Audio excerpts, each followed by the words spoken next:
Hey everyone. So, you may be wondering why this video exists out of all things. Like, I could be working on that Ban Ban video right now. But if you've already watched this video, most likely you know it's cancelled. So yeah, I know I'm a bit late on this as usual, but I thought I could release this and then just talk about stuff that is relevant. And yeah, I'll still talk about stuff that was relevant years ago, but we're not doing that for today. Also, be sure to subscribe since I'm trying to hit 2,000 subscribers. Boo! This sucks! Kill yourself! Anyways, without any further, let's get started. I'd like to talk about how this all started. Let's go back to May 24th. May 24th was the day where Fortnite finally released a new season. People were hyped for this, since last season was dry. Although, in my opinion, I think the Avatar update 100% clutched this season. Anyways, this new season had brought a new biome, the Wasteland, and people liked the idea of a wasteland environment, and I liked it too. And this season was packed to the brim with new content, such as a new battle pass, new POIs, and new items. And the main gimmick of the season was mainly chaos and cars, which Fortnite finally updated the cars by giving them more increased health, more attachments, and even having a new type of car, the boss car. The new items were Nitro, Nitro Fists, and the return of the combat shotgun, but except this time, you could put attachments on it. This season was hella fun, until the sweats started to complain. Fortnite would then follow suit by nerfing the hell out of everything. The boss cars went from being literal death to literally marshmallows. They could be easily defeated now. The Nitro, once breaking through full health brick walls to barely breaking wooden walls. And the Nitro Fists are still the same, just a bit slower. And casuals hated this and argued that Fortnite wasn't fun anymore since the sweats complained instead of adapting to the new meta. This, combined with the season's performance, was bad, since this season only had 1 million players. On paper, that isn't bad, that's until you realize that at the start of the year, there were over 3 million players playing.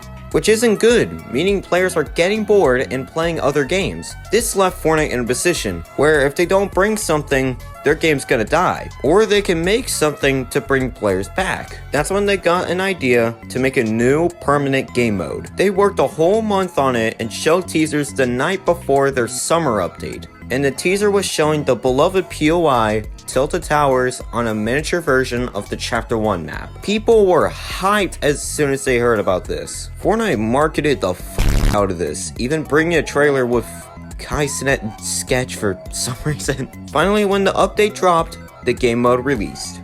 Alright, it's time to explain this game mode. The game mode is called Reload. Basically, it's a squad-filled mode where you and your team are placed on a mini Chapter 1 map with 40 other players. And there was no worrying for dying, since if your team was still alive, you could come back after a few seconds. But if it's near the end game, the reboot will be turned off. Meaning, once you die, you die. But if your team wins, you get this epic looking umbrella. The POIs are mostly different, but there's still some OG POIs. First one being Tilted Towers. This is a sweat sanctuary, since any time Tilted Towers has came back, every sweat would land there. And there's no exception to this one. Little Loot Lake is a miniature version of, well, Loot Lake. That's all, there's nothing else. Pleasant Park is just like the original Pleasant. Again, this is a sweat sanctuary. If your squad is gonna land there, good luck getting out. Retail Row is back again, but it's placed more near the edge of the map.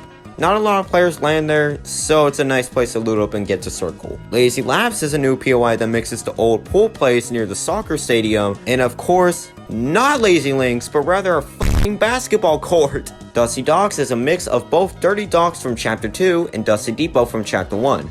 I personally really like this POI, since not only do people barely land there, but also it's a mix of my favorite POIs. Sandy Sheets is a mix of both the motel from Chapter 1, but also a beach. I don't know why this place is marked as a POI, but it's whatever. Snobby Shoals, I really hope I'm saying that right, is a remix of Snobby Shores. I don't know what's special about this one. Finally, Lone Lodge. This is a mix of both Lonely Lodge and Wailing Woods. I also personally really like this POI. That's kind of it for the game mode. Now on to the main question. How did this save Fortnite? Firstly, this game mode made a lot of OG players come back.